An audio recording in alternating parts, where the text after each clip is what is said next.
Hello everyone, this is Birjay Brahma and you are watching Birjay Brahma YouTube channel.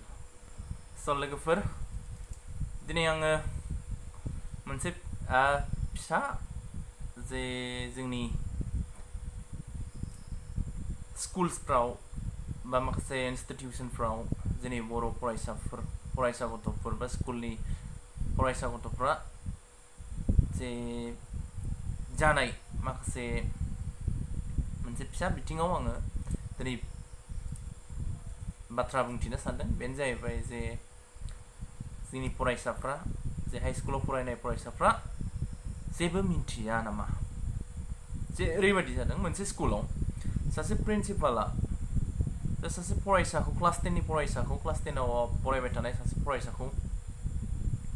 सोंदोंमोन जे फरायसा नोङो जिउआव देनां देरोब्ला मा खालामहैगोन एबा नोंनि जिउनि थांखिया मा। बे समाव फरायसाया गसंनानै फोरोंगिरिनि एन्सार होनो गसंदोंमोन। नाथाय गसंनानै बियो दसे सिरि नायगंनानै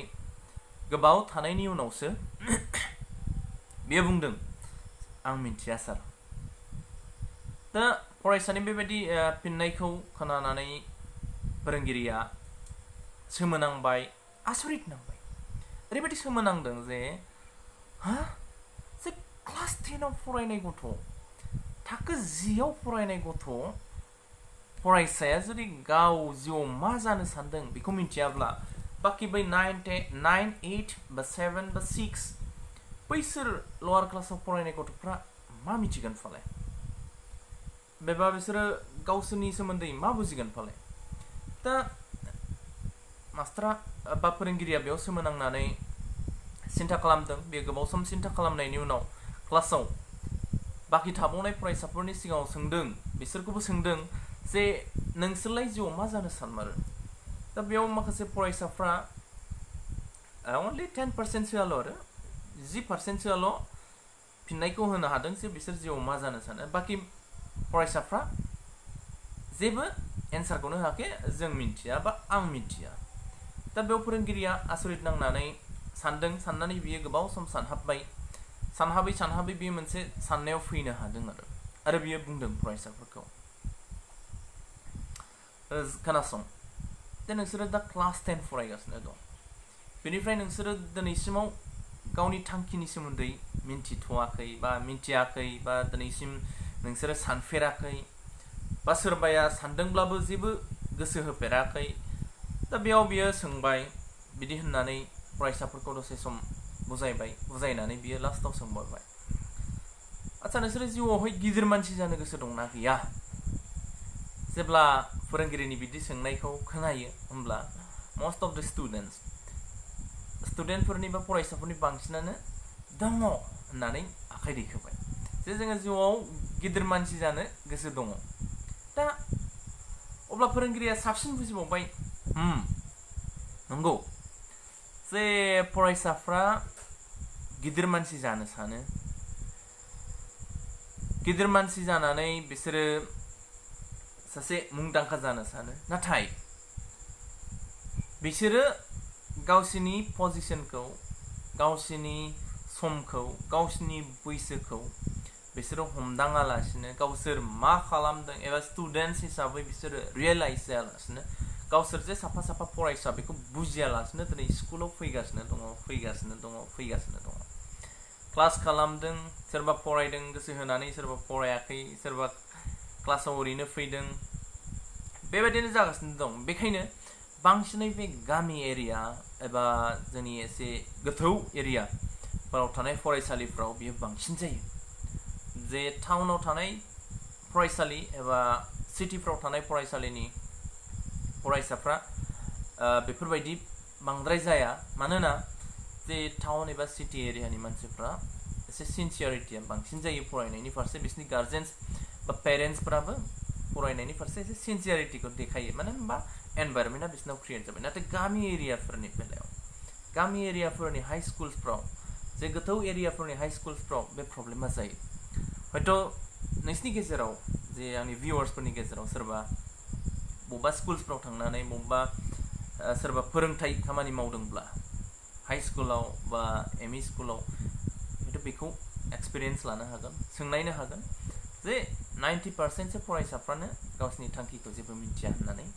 बुंथारगोन आरो आच्ছা बेयाव आंनि मोनसे सोंलुआ बेसो मा फरायसाफ्रा रियेलि बिसोर जेबो मिथिथारा नामा ना फोरोंनायनि बेलायाव बिसोरखौ बिसोरनि माखासे नलेजखौ बिसोरनि माखासे गोसो सिंनि जे थुलुंगाखांनाय बै थुलुंगानायखौ लाबोनो हायाखै नामा फरायसालिफ्रा मा फोरोंगिरिफ्रा बिसोरखौ थुलुंगाखांहोनो हानाय बिसोरनाव रोंगौथि गैया नामा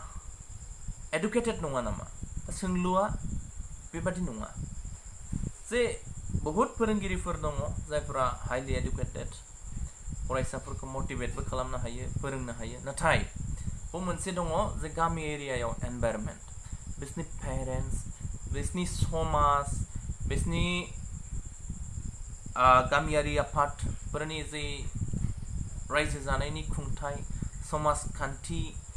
बैफोरबो सोनारगोन आरो बेयाव जे इन्टेलेक्सुवेल्स जायफ्रा साननो हनो गोरों मेलेमजिबिफोर बै एरियायाव थानाय बा गामियाव थानाय बै फरायसा गथ'फोरनि गामियाव थानाय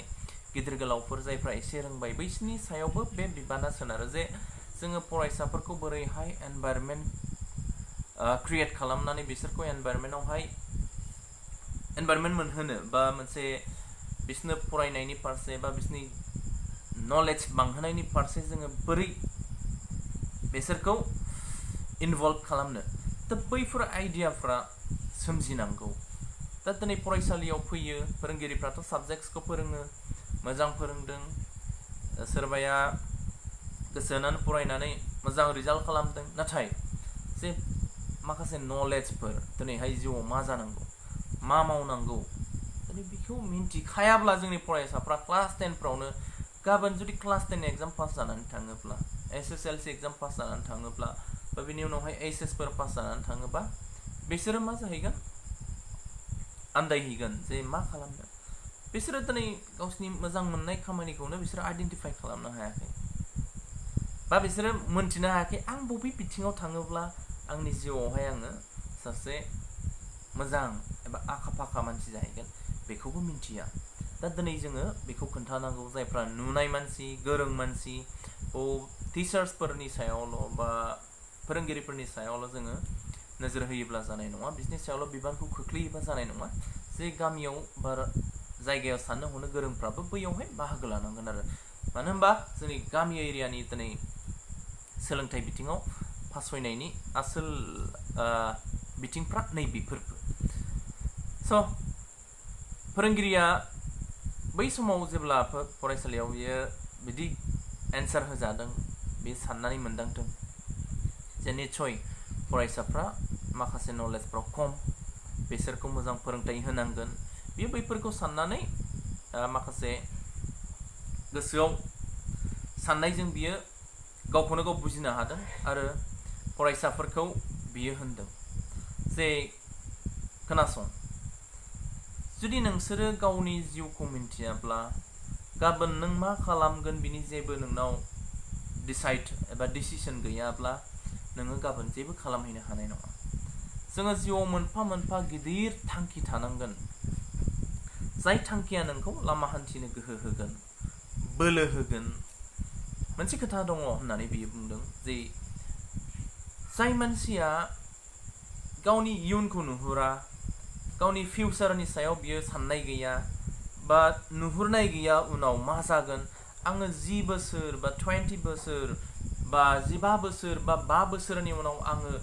नै बिदि जाहैगोन होननानै जायनि गोसोआव जायनि खर'आव सानदांथि गैया बिसोरो दा नैबे प्रेजेन्ट समाव माने जेबो खामानि मावनो गोसो जाया स' बेखायनो जुदि नोंसोरबो जिउआव गिदिर मानसि जानायनि थांखि दङब्ला सोरबा डक्टर सोरबा इन्जिनियार सोरबा ससियेल वर्कार सोरबा प्रफेसर सोरबा साइन्टिस्ट सोरबा बेबायदिनो अनेक बिथिङावहाय सोरबा लिडार सोरबा मन्त्रि सोरबा MLA सोरबा MP बायदिसिना जुदि जानो गोसो दङब्ला you have to act now नोंसोरो दानो फरायनांगोन नोंसोरो दानो फरायनायाव गोसो होनांगोन नङाब्ला फैबाय थानाय 10 बोसोरनि उनाव 15 बोसोरनि उनाव नोंसोरो जेबो खालामहैनो हानाय नङा नोंसोरो जुदि बै नोंसिनि जिउखौ 10 बोसोरनि उनाव सोलायनोब्ला नोंसोरो नैबे समावनो खामानि मावनांगोन that means नोंसोरो दा थाखो 10 आव फरायनाय गथ'फोर नोंसोरो थाखो 10 आव फरायनाय समावनो नोंसिनि इयुनखौ डिसाइड खालामहरनो हानांगोन नोंसिनि हिडन टेलेन्ट्सखौ नोंसोरो आइडेन्टिफाइ खालामनो हानांगोन नोंसोरो बबेयाव रोंगौ नोंसिनि गोसो जानाय एबा मोजां मोननाया बबेयाव बांसिन नै बैखौ खेल होनानै नोंसोरो खामानि मावनांगोन एबा फरायनांगोन एज ए स्टुडेन्ट नोंसोरो फरायनाय खामानियाव बांसिन गोसो होनांगोन अब्लासो नोंसोरो जिउआवहाय नोंसोर जे होनदों गिदिर मानसि जानायनि जे नोंसोरो जिउआव गिदिर खामानि मावनायनि थांखि नुदोंना बै थांखिया जाफुंसारगोन नङाब्ला जेबो जानाय नङा अब्ला बिसोरो गथ'साफ्रा फोरोंगिरिनि बे बाथ्राखौ खोनानानै बिसोरो बयबो सिरि थानानै रियेलाइज जादों सुब सुब माने स्रि स्रि भाबै सोरबाया सानदों रायज्लायदों फोरोंगिरिनि मोखांखौ नायनानै गल' थादों जे नंगौ सानदों बिसोरो जे जुदि जोङो दाबो जोंखौनो मिन्थियाब्ला जोङो क्लास 10 आव फरायदों बेखौबो मिन्थियाब्ला जोङो जिउआव मा खालामगोन बेखौबो मिन्थियाब्ला होमबालाय जों क्लास 10 आव बा नैबे क्लासाव फरायनायनि जेबो मिनिङानो गैया माथो ओंथियानो गैया जे आङो क्लास 10 आव फरायदों जुदि नोंहा जेबो थांखियानो गैहैयाब्ला फरायनायजों नोङो बा फरायनायनि फारसे नोंहा जिउआव जेबो थांखिखौ नुहुराखैब्ला स्कुलाव फैनायनि मिनिङाबो नोंसिनिया एबा जोंनिया थानाय नङानदां होननानै फरायसाफ्रा रियेलाइज खालामदों आरो बेखौ फोरोंगिरिया मोजाङै बरनायनानै होनायनि बेलायाव फरायसाफ्रा बेबायदि साननो हादों आरो जेब्ला फोरोंगिरिया इयुनाव सोंफिनो अब्ला बिसोरो मोनसे गोसोआव थुलुंगाखांनायजों होनदों जे नोंसोरो जिउआव गिदिर मानसि जानो सानो ना होननायाव सानो सार नै बैफोरबायदि मोनसे इन्टारेक्सना फरायसालियाव फोरोंगिरिजों खालामजादों आरो फरायसाफ्रा बै समनिफ्राय बिसोरो सानदों जे गोबाङानो गावनि थांखिखौहाय सेट खालामनो नाजादों आरो गोबाङा फरायनानै गाव गावखौ बुजिनो हादों आरो गावसिनि थाखोमानाय जे रोंगौथि बैफोरनि सायाव खामानि मावनो थुलुंगाखांहोनो हादों फोरोंगिरिया स' आंनि खावलायनायाबो बेनो जोंनि गेजेरावहाय सोरबा गिदिर मानसि दङ गोरों मानसि रोंनाय नुनाय मानसि जेन'बा जायफ्रा एसे हायो एबा जोंफोरबायदि जे एसे जायफ्रा एसे बुजिनो हादों फरायसाफोरनि गोसोखौ बा जोंनि इयुन जेनेरेसननि जे माखासे साननाय हनायखौ जायफ्रा बुजिनो हादों बैसोरो बे खामानियाव हयथ' गोसो होयोब्ला खोब गाहाम जागौ जाहाथे जोंनि उन फैबाय थानाय फंबाय बिनानावमोना गावनि जिउनि थांखिफ्राव गावनि इयुन जिउआव मोजाङै जाहाथे थांखि लानानै खामानि मावनायनि फारसे थुलुंगाखाङो बैनि थाखाय आङो साफ्रोमखौबो बेफोरबायदि खामानिखौ मावनो थाखाय खावलायदों स' लोगोफोर दिनैनि भिडिअ'आ बेखिनियानोसै थेंक इउ जुदि नोंसोरो नोंथांमोना भिडिअ'खौ मोजां मोनदोंब्ला लाइक खालामबानो जाबाय शेयार खालाम नोंसिनि लोगोफोरजों नोंसिनि जायफोरनियाव दिनै फरायसाफोर दङ जायफोर पेरेन्टसफोर दिनै गथ'फोर फरायगासिनो दङ बैसोरनोबो शेयार खालाम जाहाथे आंनि बे फिसा मेसेज बा मोनसे स्पिचखौ खोनासंनानै सोरबाया हयथ' सानोलाय खोमा जे नंगौ फरायसाफोरखौ बिदि खोन्थानांगौ होननानै दा आंनि खावलायनाया बेखिनिनो आरो जुदि नोंथाङा आंनि भिडिअ' बा चेनेलाव गोदानै जुदि नायदोंब्ला अन्नानै भिडिअ'खौहाय साबस्क्राइब खालाम जाहाथे बेबायदि भिडिअ'फोरखौ आङो बानायलांबाय थानो हायो आरो नोंथाङा मोनथिनो हायो बा मोननो हायो माखासे खामानियाव हयथ' नोंथांनो होआब्लाबो सोरनोबा आंनि बे खामानिया हेफाजाब होगोन आङो बेखौ मिजिंथिनानै दिनैनि भिडिअ'खौ बेयावनो फोजोबनाय जाबाय स' लोगोफोर थेंक इउ